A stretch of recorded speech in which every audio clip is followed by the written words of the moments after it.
ठाणे महानगर पालिका के चुनाव को लेकर ठाणे वागले स्टेट में राष्ट्रवादी कांग्रेस पार्टी अजित दादा पवार गट ठाणे के वार्ड नंबर 15 में एनसीपी महाराष्ट्र राज्य प्रवक्ता आनंद परांजपे और महाराष्ट्र राज्य जनरल सेक्रेटरी और ठाणे जिला अध्यक्ष नजीमुल्ला के मार्गदर्शन में एक चौक सभा का आयोजन किया गया।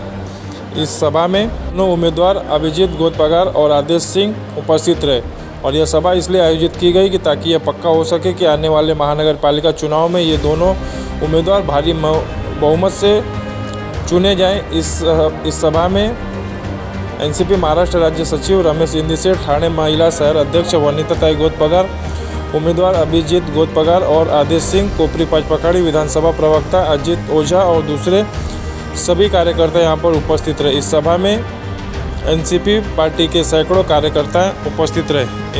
इस सभा को महाराष्ट्र राज्य सचिव रमेश इंदिसे एवं ठाणे महिला शहर अध्यक्ष वनिताताई गोदपगार समेत उम्मीदवारों ने सभा को संबोधित किया और ज़्यादा से ज़्यादा 15 जनवरी को मतदान करने की अपील की।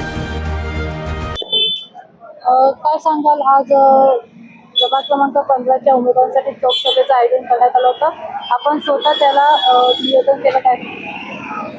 आज परिस्थिती ठाण्यामध्ये भयंकर बिकट आहे आणि ठाण्यामध्ये गेले 30-35 वर्षापासून ज्या लोकांनी सत्ता अबाधित गाजवली, परंतु किती धुळीचं साम्राज्य, वाहनांची वाहतूक कोंडीमुळे धूर आणि धूर, त्याच्यामुळे प्रदूषण, या अशा सगळ्या गोष्टींपासून अनारोग्याच्या ज्या गोष्टी घडतात त्याच्यामुळे ठाणेकर वासियांचं आरोग्याचा प्रश्न निर्माण होतो।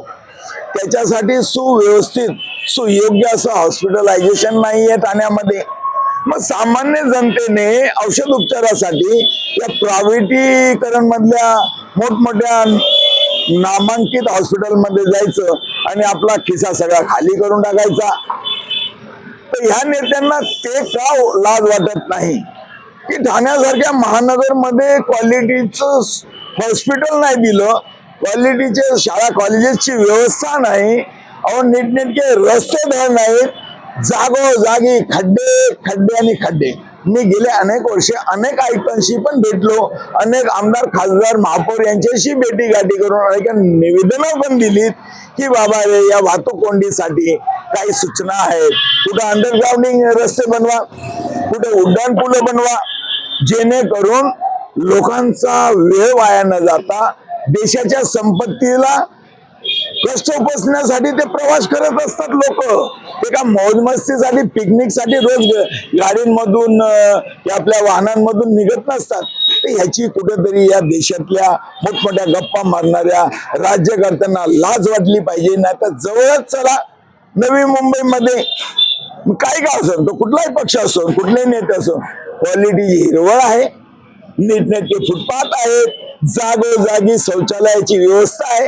जा तुमच्या ठाण्यामध्ये काय कुठे व्यवस्था आहे बाईंना केवढा मोठा प्रश्न असतो, तर ते शौचालय बायांसाठी किती अवघड आहे, काय परिस्थिती होत असेल माझ्या माता भगिनींची। काही त्यांची अडचणी बऱ्याच असतात, त्या मी माईकवर नाही बोलू शकत, मग त्याच्यासाठी त्यांना जागोजागी शौचालयांची व्यवस्था नको, नीटनेटके रस्ते नको, परिवहन सेवेचं काय वाटोळं झालेलं आहे। अरे किती लोक रिटायर झाले, मेले, त्यांची देणे सुद्धा तुम्ही देत नाहीयेत, तर मग कसला तुमचा विकास? आणि विकास कुठला? तर जातीपातीचं राजकारण, देव धर्म, पालख्या आणि मग यात्रा। प्रभाग क्रमांक 15च्या जे लोक आहेत त्यांना तुम्ही काय आवाहन करणार आहात? या प्रभाग 15 मध्ये बरेच वर्षापासून बऱ्याच तक्रारी माझ्या कानावर येतात। त्यांना आम्ही नुसते आज इलेक्शन आहेत म्हणून नाही आलेलो, की ते आमचे सगळे सोयरे राहतात, मित्र परिवाराचे लोक राहतात, पक्षाचे काही कार्यकर्ते राहतात, त्या योगाने इथे येणं जाणं चालूच असतं। तर त्या ज्या समस्या पाण्याच्या, पावसाळ्यामध्ये लोकांच्या घरात पाणी शिरण्याच्या आणि मुलांना साधं मैदान नाही खेळण्याचा, विसावा घ्यायसाठी एखादं गार्डन नाही या परिसरात, मोकळ्या हवा खायचा, तर या सगळ्या गोष्टींपासून माझं मन असं विच्छिन्न होऊन बसलेलं आहे। तर मी मनात नेहमी विचार करायचो की कुठेतरी आपल्याला हा मौका भेटला पाहिजे चांगल्या क्वालिटीचे उमेदवार निवडणुकीतून निवडून आणायसाठी, आणि तो आज योग राष्ट्रवादीच्या माध्यमातून 2 तरुण तडफदार वेल एज्युकेटेड उमेदवार भेटलेले आहेत।